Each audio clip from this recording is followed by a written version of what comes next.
10 November 2024 அன்று நாட்டிய வளர்மணி செல்வி பிருத்திவிகா பிரதாபன் அவர்களின் அரங்கேற்ற நிகழ்வு. எனக்கு பிரத்யேகமாக அவருடைய தாயாரும் பிருத்திவிகா பிரதாபன் அவர்களும் அழைப்பு விட்டிருந்தார்கள். அன்றுதான் ஈழத்தமிழர்கள் இயக்கிய புஷ்பக 27 திரைப்படம் பாரிஸ் நகரில் வெளியாவதாக இருந்தது. அதற்கும் எனக்கு அன்பான அழைப்பும் வந்திருந்தது. அழைப்பு வராவிட்டாலும் 2 நிகழ்வுகளுக்கும் நான் செல்வதாகவே இருந்தேன். ஏனென்றால் 2ம் என் மனதுக்கு நெருங்கிய நிகழ்வு. அத்தோடு ஈழக்கலைஞர்களின் கலை என்றாலே முன்னுக்கு நிற்பவள் நான். ஈழக்கலைஞரின் திரைப்படத்திற்கும் செல்ல வேண்டும், அரங்கேற்றத்திற்கும் செல்ல வேண்டும். 2ம் மாலை 4 மணிக்கு தான் ஆரம்பமாகும். எதற்கு முதல் போவது எதற்கு பிந்தி போவது என்று தெரியாமல் குழம்பி போயிருந்தேன். என்னுடன் 2 தோழிகளும் வந்திருந்தார்கள். ஒருவர் ஈழத்தை சார்ந்தவர், மற்றவர் தமிழ்நாட்டை சார்ந்தவர். என் வீட்டுக்கு அருகில் இருந்த தோழியை என்னுடன் அழைத்து கொண்டு இன்னொரு தோழியை நேரடியாக திரைப்படம் நடக்கும் இடத்திற்கே வர சொல்லிவிட்டு அங்கு சென்று திரைப்படத்திற்காக காத்திருந்தோம்.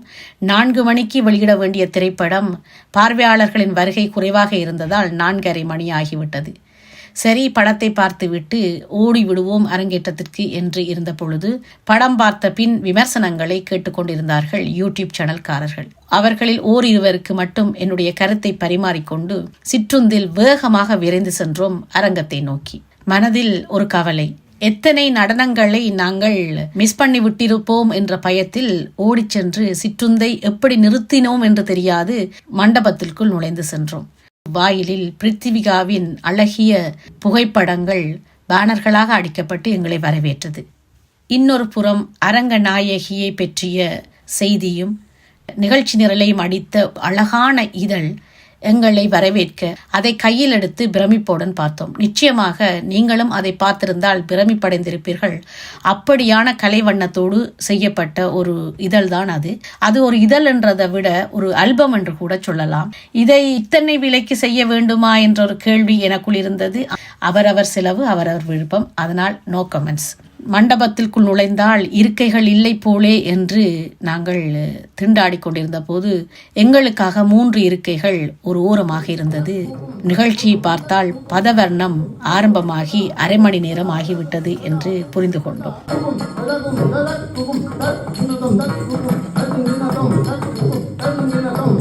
இருந்த போதும் கிடைத்ததை பார்த்து கொள்வோம் என்று சொல்லி பதவர்ண நடனத்தை பார்த்து மகிழ்ந்து கொண்டிருந்த போது இடைவேளையை அறிவித்தார்கள்.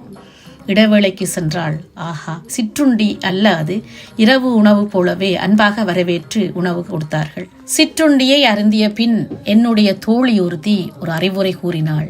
அரங்கத்தில் பின்னுக்கு இருப்பதால் நடனம் சரியாக தெரியவில்லை, கொஞ்சம் முன்னுக்கு போயிருந்தால் நன்றாக பார்த்து மகிழலாம் என்று. எங்கு போய் இருப்பது? எல்லா இருக்கைகளும் நிறைந்து காணப்பட்டது. எங்காவது ஓரிரு இருக்கைகள் எங்களுக்காக இருக்காதா என்று எண்ணும் பொழுது 3 இருக்கைகள் அங்கு இருந்தது. போய் அமர்ந்து விட்டோம். ஆனாலும் ஒரு பயம், இடைவேளை முடிந்த பின் எங்களை அந்த இருக்கைகளில் இருந்து எழுப்பி விடுவார்களா என்று. 2வது பாக நிகழ்ச்சி தொடங்கும் வரையிலும் மனதில் திக் திக் திக் என்ற பயம் ஊசலாடிக்கொண்டிருந்தது. நல்ல வேளை, இடைவேளைக்கு பின் வரை யாரும் எங்களை வந்து எழுப்பவில்லை. நிகழ்ச்சி முடியும் வரையும் கூட யாரும் எங்களை வந்து எழுப்பவில்லை. ஆகவே அந்த இருக்கைகள் 3ம் எங்களுக்காகவே ரிசர்வ் பண்ணி வைக்கிருந்த போல இருந்தது. மிக அழகாக அந்த மேடையை பார்க்கக்கூடிய வண்ணம் நாங்கள் அமர்ந்திருந்து பிருத்திவி பிரதாபன் அளித்த அருமையான நடனங்களை பார்த்து மகிழ்ந்தோம். பதம் தொடங்கியது.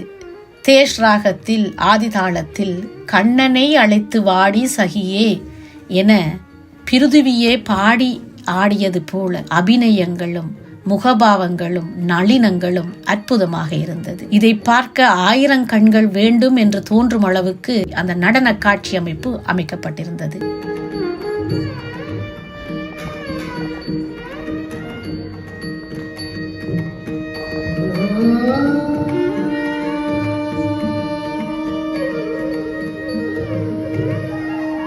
அடுத்ததாக கீர்த்தனை.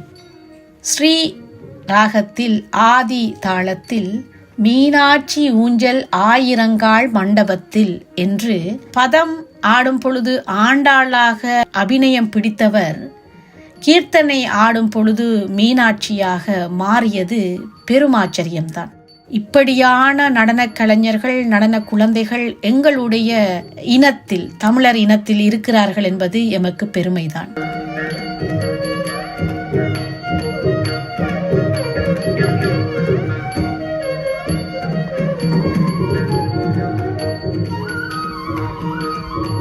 மிக அருமையான நடனம். அதன் பின் முதன்மை விருந்தினர் உரை. கனடா மண்ணிலிருந்து வருகை தந்திருந்தார் ஸ்ரீமதி ஜெயபத்மினி ஆனந்த். இவர் ஈழத்து கலைஞரும் இந்திய மண்ணில் ஆடற்கலைஞராக பணியாற்றியவரும் இன்று கனடா மண்ணில் ஆசிரியராக பணியாற்றி கொண்டிருக்கிறார். இவருடைய பணியாற்றிய காலம் மிக பெரிது, மிக நீண்ட காலம். அது மட்டுமல்லாமல் இன்றைய அரங்கின் நாயகியான பிருதிவி பிரதாபன் அவர்களின் ஆசிரியரான அருள்மோகன் ஐயா அவர்களுடன் இவர் இணைந்து பணியாற்றி இருக்கிறார்.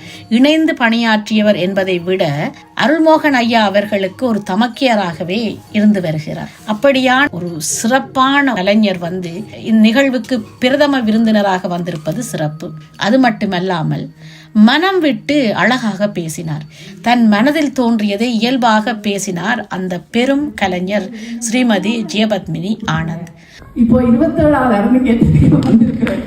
இது ஒரு பிரிதிவியின் அரங்கேற்றம் அல்ல, இது இந்தியாவிலே நாட்டிய விழா, அதாவது எல்லாருக்கும் தெரியும் இசை விழா நடக்கும்.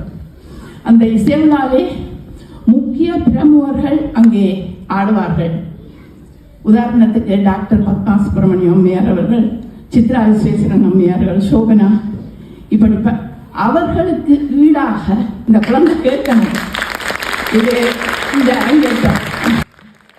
அவர் கூறிய விடயத்தில் இந்திய மண்ணில் அவர் சிறந்த கலைஞர்களுடன் அவர் பணியாற்றியமையால் அவர் கூறிய ஒரு விடயம், பத்மா சுப்பிரமணியம் போன்ற சிறந்த ஆடற்கலைஞர்கள் நிகழ்த்தி காட்டிய ஒரு ஆடற்கலை போலவே இன்று பிருதிவி இந்த ஆடற்கலையை நிகழ்த்தி காட்டியிருக்கிறார். அவர்களுக்கு சரிசமனாக இருந்தது இந்த குழந்தையின் ஆடல் நிகழ்வு என்று கூறினார். எங்களுக்கும் அப்படித்தான் மனதில் தோன்றியது.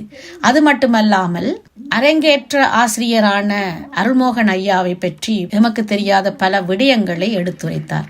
அவரை நான் ஐயா என்று மதிப்பாக அழைப்பது வயது காரணமாகவும் அவருடைய கலைப்பணி காரணமாகவும் இருந்தபோதும் அவரை ஒரு குழந்தையாக அந்த மேடையில் ஜெயபத்மினி அம்மா அவர்கள் அழைத்து அந்த உரிமையோடு பேசியது மிக சிறப்பாக இருந்தது. அந்த வேளையில் எனக்கு அருள்மோகன் ஐயா ஒரு சிறுவனாகவே காட்சி அளித்தார்.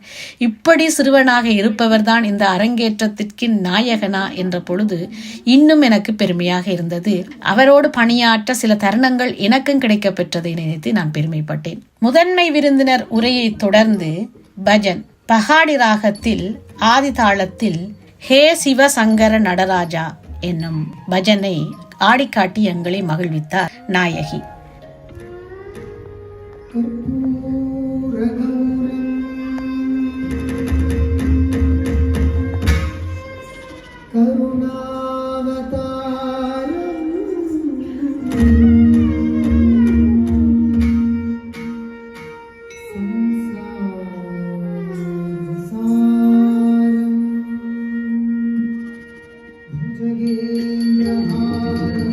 சங்கீத சபையிலே பணியாற்றியவர். அவரை கலைஞர்கள் கௌரவிப்பு சிறப்பாக நடைபெற்றது. காமகோண கூட்டத்தில் காஞ்சி காமகோண பல ஆண்டுகளாக பல்வேறு இசைக்குழுக்களை வழங்க வந்திருப்பவர். உலகின் பல நாடுகளிலும் தன்னுடைய திறமதிவம் நுண்கலை பயிலகத்தின் மூலம் பல்வேறு மாணவர்களை உருவாக்கிய பெருமைக்குரியவர்.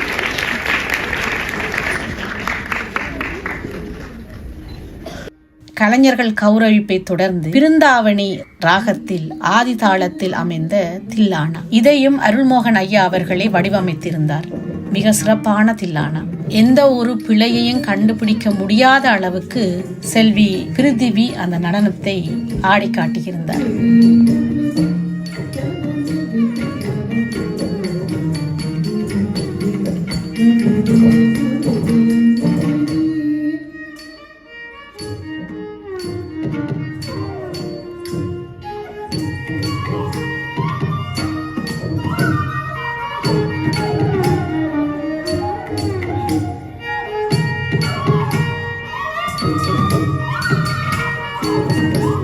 மங்களம் வந்திருந்த அத்தனை பேருக்கும் நமஸ்காரம் செய்து நன்றி செலுத்தி வணக்கம் கூறி நிகழ்வை சிறப்பாக முடித்து விட்டார் ஆடல் நாயகி.